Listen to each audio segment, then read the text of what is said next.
Kari Lake. Kari, thank you so much for joining us this evening.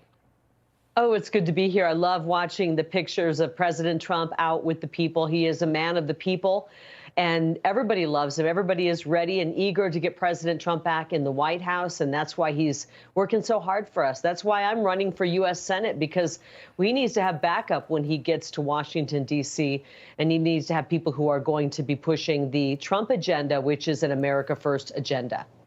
Talk to me about the stark contrast between the type of welcome that President Trump receives. I mean, this is Harlem, New York City. The majority of the people, if they did vote, they did not vote for President Trump. And they just were chanting 4 more years, 4 more years. And then you got Joe Biden, who admits that he's on the campaign trail and little kids are giving him the middle finger. People seem annoyed by him. There isn't any kind of enthusiasm. So talk to me about what you're seeing on the ground from real people out there, because you have the mainstream media. They try to spin their own little narrative. But what are you seeing firsthand?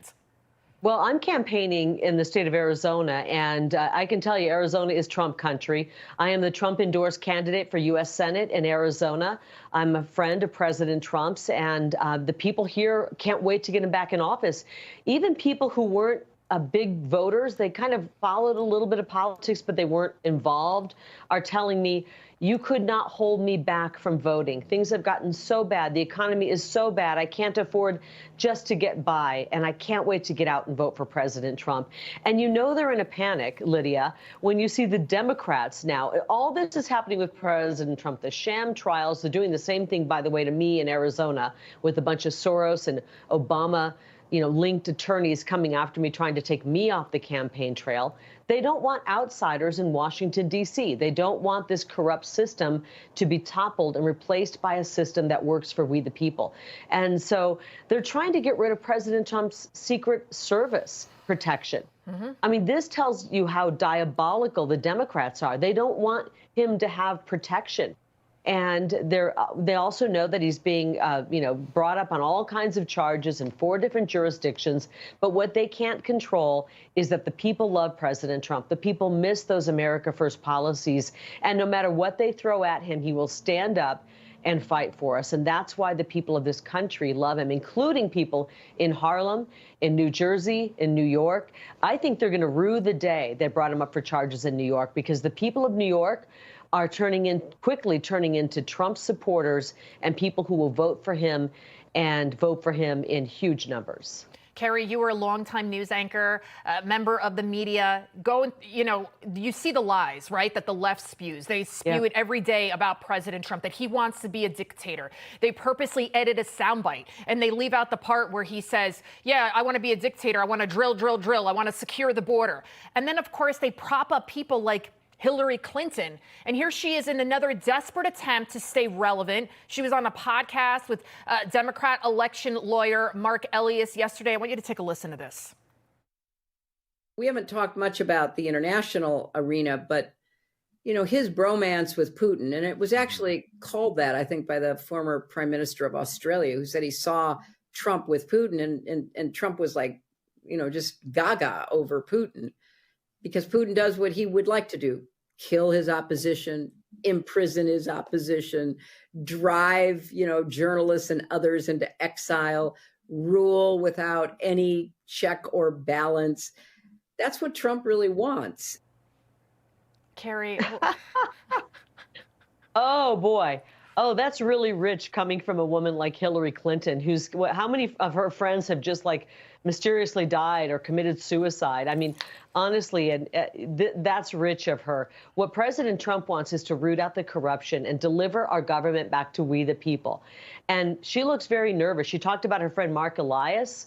Mark Elias has meddled in his cohorts have meddled in the elections. They continue to meddle in the elections in Arizona. The Soros attorneys, they know they can't win on their policies, because their policies, the Democrat policies, are destructive, deadly, and frankly, in some ways, diabolical. And so they know they can't win on that, and they have to try every other measure to try to control the government. And it's almost comical that Hillary Clinton is talking about Trump wanting to kill his opponents. I just want to say, as I'm speaking about this topic, I want everyone out there to know that my brakes on my car have recently been checked and they work. I'm not suicidal. And Hillary, I don't mean any harm to you. Please don't send your henchmen out to me. We understand what you're about, and we know what President Trump wants to do, and that is make America great again. Oh, boy. Kari, before I let you go, there's a topic that you know you're basically an expert on now, the border. You, of course, are from the border state of Arizona. Joe Biden's DHS chief, Alejandro Mayorkas, he was bailed out by the Senate. They refused to take up impeachment against him. Your reaction to all of this? Just the Democrats, are they clueless, or they just simply don't care that American lives are at risk here? They don't want their reign to end. They know that change is coming, big changes are coming, and they're trying to hold on until the bitter end. And we've got 6 months before this election. It's despicable that they would not move forward with the impeachment of Mayorkas. He's responsible for the invasion. He and Joe Biden are responsible for the invasion at our southern border.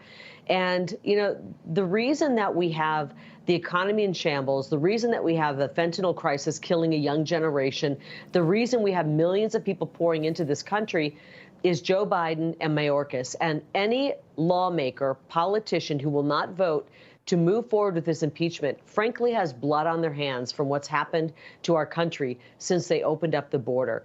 And today, what they did when they voted to further fund Ukraine, and they were waving Ukrainian flags around and chanting Ukraine, I don't know what country I'm in anymore. And I think the American people are absolutely shocked and floored by what we witnessed in the House of Representatives today. And we've got to have a huge come to Jesus moment with these people. You, by the way, I want everybody in the House of Representatives to know you're representing the people of America.